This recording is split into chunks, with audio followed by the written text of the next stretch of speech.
সে তো অলরাউন্ডার, বিশ্ব সেরা কাজ ছিল তার।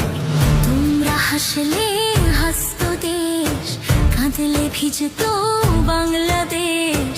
তোরাই ছিলি পঞ্চ পাণ্ডব, ফিরে আয় তোরা 22 গজে। তোরা হাসলে